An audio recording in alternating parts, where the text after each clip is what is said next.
Years ago, lads, I wanted to get something out of Santy. Eppie, Santy's listening to you now. And one of the things I wanted was a kite. So I got up Christmas morning at 8 or 9 and I went down. And where there was supposed to be a kite, what was there? I don't know. A kite. Nothing.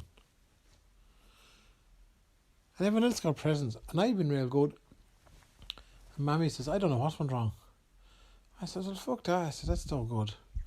I didn't want to show be upset for Mammy. So I said, okay, I know I'm happy enough with that, I said. Now, you know the way all the different boxes and toys, you get the paper wrapping it and wrapping for the Christmas presents? The girls in those got 2 dolls, and the dolls actually, when I fold the cardboard boxes, they actually looked like the makings of a kite, or kind of see-through plastic in them. So I basically saw that there was some sellotape, and I got some of the paper and I cut out a few bits and pieces, and then I got 2 big long sticks, put 2 sticks together, and you know what I made? A kite. A kite. And I had all the leftover wrapping paper as I kind of loaded it for the tail of it.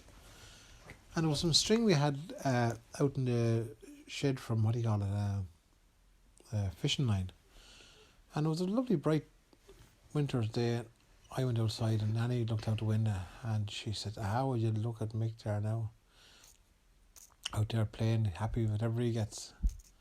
So I was playing away with it anyway. And next thing, the wind take off. Now my kite, I was holding on real tight like this, holding on. Now tight kite, if you're flying a kite, it pulls you a bit. And next minute, in the gust of wind coming up, and my feet rose off the ground a bit. And I said, Jesus, oh there, Mikey, I said. And I held on tight again, and I was blown away again. Next thing I know, I came up, lifted me about, oh, surely about 3 or 4 foot. About the height of you off the ground, Nellie. I said, go flying up. Yeah, flying up. And I landed back on my feet. And just as I was landing, saying, this is not safe, then another big gust come. And poof, I was up in the air, and I was holding on. And I was up so far now, that if I would let go, I would have crashed down and died. I had no other option to hold on to the yokes I'd made, the bit of sticks with the cat cut on them. And I flew up in the air. I looked down, no one could see me because the lads were all inside. And next minute, within seconds, I was over Kane's field. And next minute, I noticed I could see Mac's house. Next minute, I noticed I could see Clonevan. And I was up, that's like an airplane up in the sky, real quick. And there was no stopping. I said, I'm going to have to hold on here now, or else if I don't, if I fall, I'm going to die.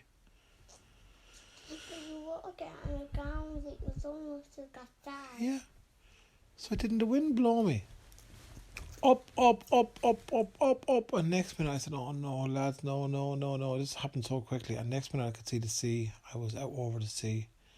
And up again, and I could see, I said, is that Wales over there?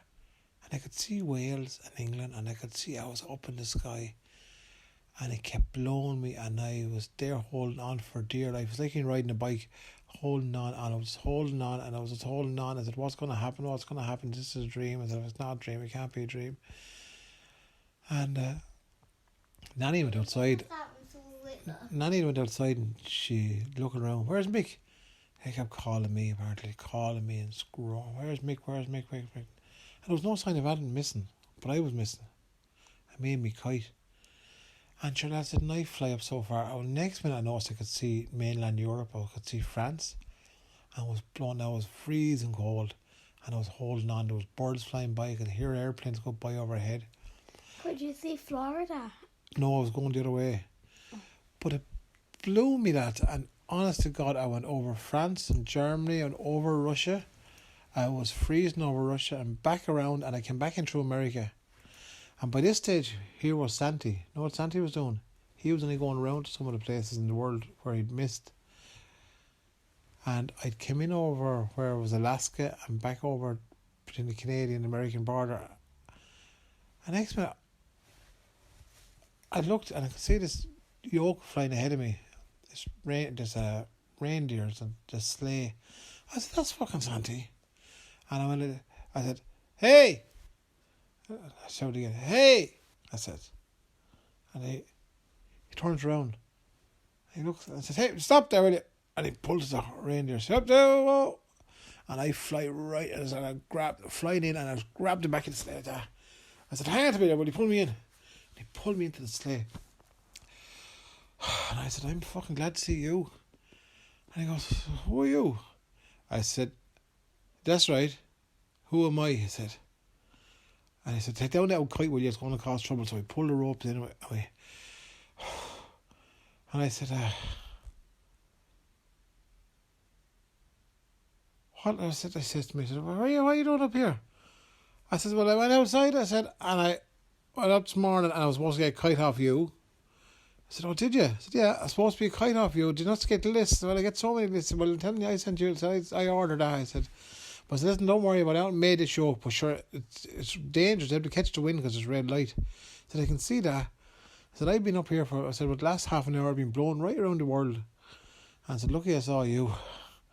And he said, right. He said, that's what I want to do. And I said, well, she can't let me off here. Oh, I said, I'll let you off the next house, he says. I said, where are we? Oh, we're near Alberta, he says. I said, you can't do that. I said, how am I going to get home? I said, I don't know. I said, you're going to have to bring me home. I said, well, I'm busy. I said, I'm out now. I said, well, you go away. I said, or that. I said, I won't need to get a lift home.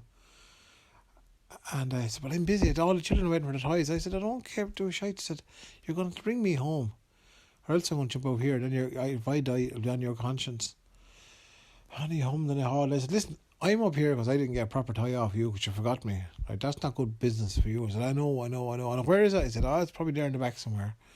I was looking around, there was toys, all different toys and all that. And he says to the Rangers, right, come on. And he goes, whoosh, like that. And he said straight back. He left America, straight back over the Atlantic, right, over Iceland. And he came back towards Ireland.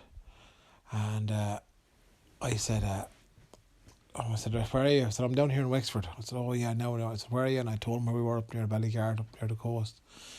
And he says, if I stop here, I said, all the children, it's daytime now, all the children are going to see me. And I said, I know. And I said, you have the old kite you're supposed to get me? I said, I do. I have a few other bits and pieces here as well. Some other children said, too much. He said, I've got a yoke here. Actually, it's a parachute. He said, are you serious? Said, yeah, parachute. And I said, is anyone using that gun there? No, that's not. That's they had a whole bag of stuff that wasn't being used. There was dolls, there was guns, and there was army toys, and there was Cabbage Patch dolls, a Lolo ball, and 2 prams. And I said, are you using them? I said, no. I said, right, I'm taking them. And I said, strap on the old parachute onto me there. And I said, how does this joke work? I said, oh, when you jump out, he said, you just pull that and the parachute will come up and you land. And I said, right, so. He said, oh, come here, I'm sorry for not forgetting your stuff. And I said, yeah, you should be. But only messing. I said, don't worry. I said, it'll be grand. I said, right. And he said, here, tell me, here's another few presents for you as well. And he gave me a few more presents. There was a Play-Doh set, there was an Art Attack stuff, there was loads of stuff, and a keyboard. I think Jenny wanted an electronic keyboard. And I had bags of stuff now. And he said, right, go on, get out quick, will you? So he hovered over our house, way up in the sky, and you couldn't see him. And I jumped out. So he said, see you, Santy. See you now, Mick. And I pulled the parachute. And the parachute just glided me down. And Nanny and them were all outside in the yard looking, right? And all they saw coming down was a parachute. And looked up. I said, watch out, Nanny. And they all looked up. Jesus, Mick. And landed down on the lawn, like soft like this. And I said, Mick, where were you? I was just, I'll tell you later. And the lads all saw the toys I had. And I said, oh, Cabbage Patch doll, oh, electronic keyboard, oh, look at all the stuff. And Nanny said to me, he said, Mick, where were you? And I said, I'll tell you later, Nanny, don't worry about it. And all the toys and went inside and we played. And I actually still have that parachute at home. You know the parachute? The parachute was a cool one. It was a big blue one. Was it with your favourite? Yeah, I used to use it the whole time. I used to climb up into the shed and jump off the shed and pull the string and I'd be able to not hit the ground. Yeah, that's true. That was one of the best Christmas I ever had. Will we make a kite for you tomorrow to go sailing? No. No? I can. Would you like that? Yeah. Alright, right, good night then, smelly arses.